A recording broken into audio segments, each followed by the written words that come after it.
Perkenalkan, kita dari kelompok 3 dan dari kelas 2G Prodi Psikologi. Sebelumnya, kita akan mengenalkan diri kita masing-masing, mulai dari saya sendiri, Ais Keningsih dengan NIM 311. Lalu ada saya, nama saya Hazlanal Atalia dengan NIM 290. Dan saya Kiran Aulia dengan NIM 286.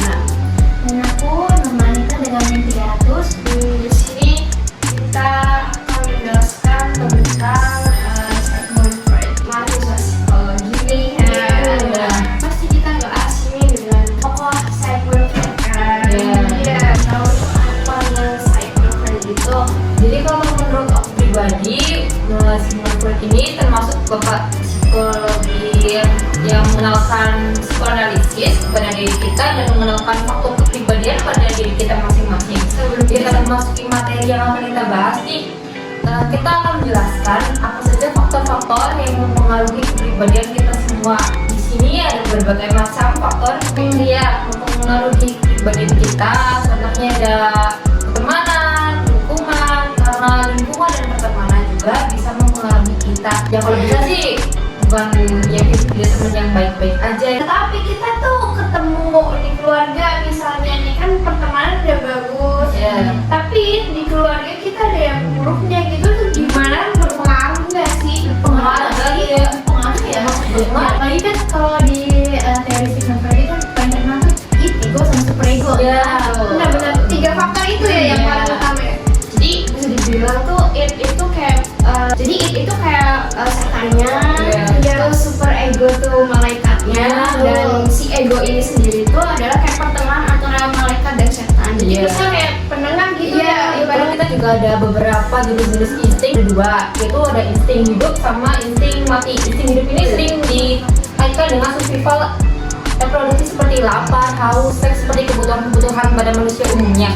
Lalu di sini juga ada insting mati. Insting mati sendiri ini mempunyai arti yaitu adalah jika dibandingkan dengan insting hidup karena tidak begitu dikenal. Nah, lalu selanjutnya dari pembahasan ini juga kita akan membahas yang dinamakan anxiety atau kecemasan. Dari kita semua pasti sering mengalami anxiety atau kecemasan mendadak pada diri kita. Fase paling menegangkan dalam hidup kita. Grogi, ada yang tiba-tiba kebelet pipis, ada yang tiba-tiba panas dingin, terus ada yang tiba-tiba tegangnya naik banget gitu ya. Dan kecemasan itu juga pertahanan diri. Jadi kayak mekanisme pertahanan ego itu cara yang dikembangkan oleh Freud dalam upaya pertahanan diri individu ketika itu berada dalam zona tidak nyaman dan individu dalam keadaan cemas. Kayak anxiety dan lain sebagainya tuh ada faktor nggak sih pas kita waktu kecil gitu? Iya, kayak ada kejadian-kejadian di masa lalu, terus kita menangkap kejadian itu, terus kita simpulkan ke masa depan dan itu berdampak bagi diri kita di masa ini. Kecemasan itu muncul, makanya ada yang namanya mekanisme pertahanan diri itu respon terhadap kecemasan tersebut yang datang dari luar gitu. Jadi kayak faktor dorongan gitu ya.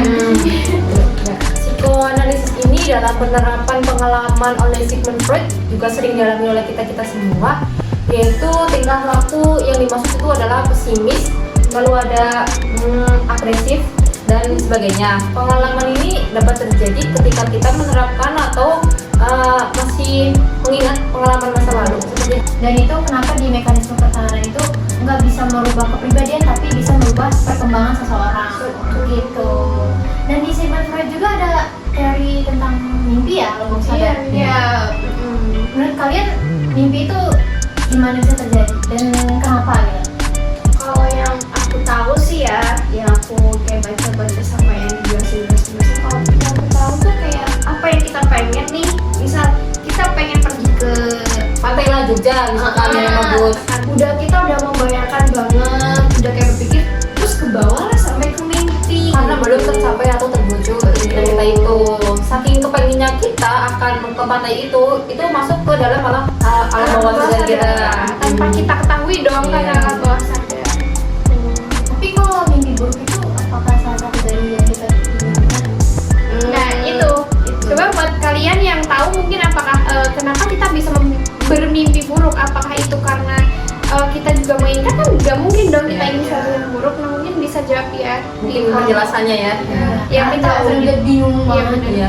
Belum bingung dan ini Faktor yang mempengaruhi ya. iya faktor yang mempengaruhi. Terus kayak kenapa sih bisa terjadi gitu loh mimpi buruk itu? Padahal mimpi buruk itu adalah mimpi yang tidak kita inginkan. Tetapi kenapa bisa bisa langsung masuk ke alam bawah sadar kita seperti itu. Sedangkan tadi yang Kiki jelasin yang dia tahu dari entah dari buku atau dosen, kan katanya kalau mimpi itu adalah apa ya tadi? Sesuatu keinginan yang wujud ya.